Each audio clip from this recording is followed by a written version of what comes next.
Hello y'all, this is Irish Prepper back with the second part to Preemptive Self Defense.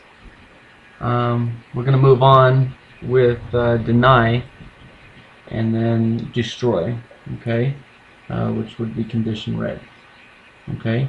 Um, and if you don't know what I'm talking about, go and check out my other video. So anyways, basically, so to start with deny, have you ever heard of the gray man?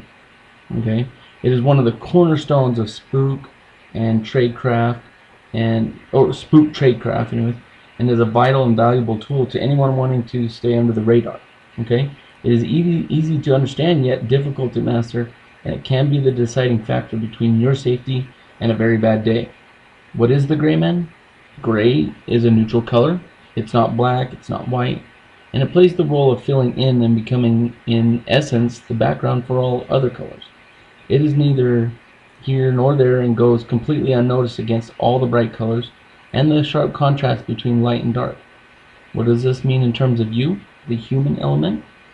It means that often your best defense is just to simply become part of the gray background where you become completely unremarkable, and unnoticed, and unseen. It can start by being as simple as adjusting your choice of wardrobe colors. In fact, gray really does work. It is not just an analogy. For example, if you are in a foreign country and don't want to be American, don't wear your I Love New York t-shirt. Okay? Look like a local. Don't talk loudly, laugh loudly, or do things that draw attention to yourself. Have a book, or better, a local newspaper. Even if you can't read it, is always good. Okay, or having one of those things. Don't pull out your map and look around trying to figure out where you are. Remember condition white? If you are in a foreign country, some of your must-learn words should be please, thank you, excuse me, good morning, good evening, hello, and goodbye. Many times that is all you have to say, and nothing more, to pretend you're just not in a talkative mood. And learn to improvise. One time I was in a situation where I didn't speak any of the language. I was on the spot and didn't want anyone to know where I was from, so I just made up some words. Okay? I think they thought I was from Lithuania or somewhere like that. I admit. But that is not exactly being gray, but it got me to where I wanted to go. I've even tagged along at the back of our tour groups I've had nothing to do with.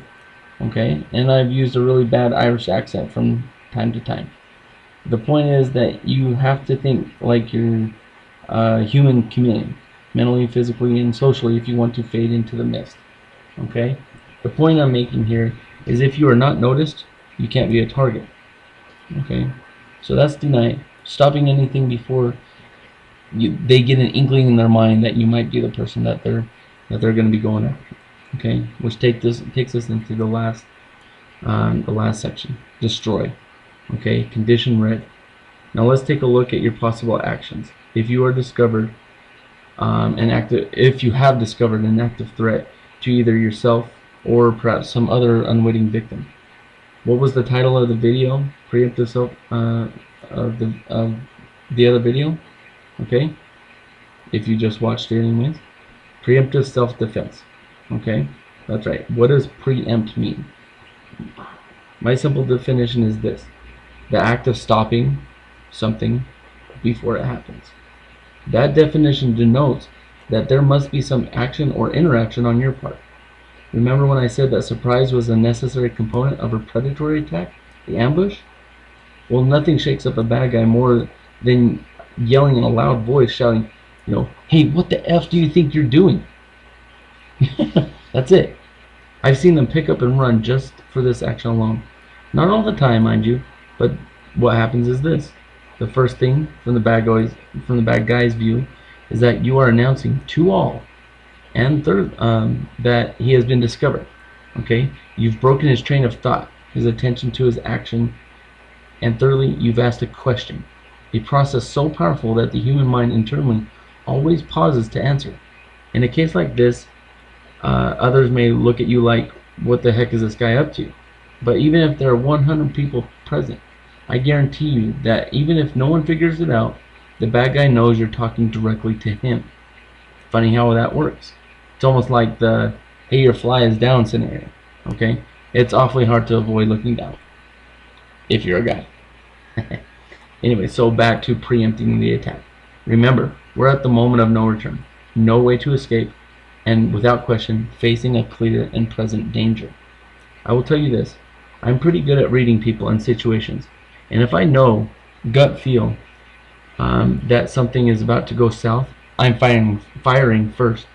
Not necessarily a gun, but maybe a punch, kick, rock, bottle, or club, and maybe a bullet. The question is now, how can you be sure? Well, I don't know if you can ever be be sure 100% of the time. That will be between you and them and the situation. There are a lot of components involved in the dynamics of every scenario involving human interaction, and there are a lot of split-second decisions to be made. But I will tell you this: when you're there, really there, you'll know. Okay, and you'll know what decision you have to make. I learned a long time and a broken jaw ago. Okay, now let's look at this in one context. You are in a hostage takeover situation. The bad guy has just told your coworker to get down on her knees, and then shoots her in the back of the head. You're next. Simple. Sometimes it's this easy. Most of the time it is not. Yet even in this black and white situation, there are still people who will get in line on their knees and wait for their turn. Now let's take a deeper look at this. In regard to a hostage takeover situation, when was the best time to escape? Answer: as soon as possible. In any hostage situation, the most opportune time to escape is before the bad guys have taken full control of the situation. In the beginning moments, confusion is still working on both sides of the equation, and no one is in control. It's not the only time you might have to escape, but it's when the odds are best and they're in your favor. Okay. A successful hostage scenario, looked at from the bad guy's point of view, is a series or sequence of stages beginning with the initial attacks designed to initiate shock and awe into the victim, then adding threats or violent acts to instill fear, as in anyone move and I'll kill you, saying something like that. Next they'll move to an assessment of who, what, and how many hostages do they have, to a gathering or rounding up of the hostages for better control. Once rounded up, there is a certain further assessment of exactly who the hostages are. Sometimes the most likely to pose a threat to the bad guys are killed on the spot. Okay, this progresses to a furtherance of more violence, threats, degradations, and further control, restraints, such as tying up, duct tape, and gags, etc. All of which are designed to effect terror upon the hostages and to keep any attempts or even thoughts of resistance or escape from being an option. So you see, in cases like this, especially if dealing with terrorists, the best time to escape may be at the very beginning of the sequence. Remember fight or flight? Sometimes flight is the right choice.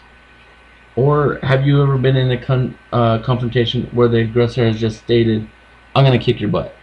Okay, now mind you, they're probably not saying butt. They're probably saying, "I'm going to kick your ass."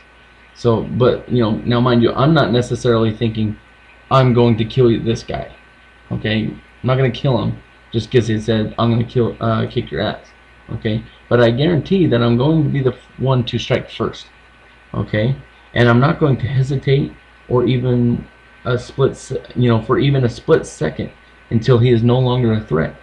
Okay, remember what I said at the beginning of this video.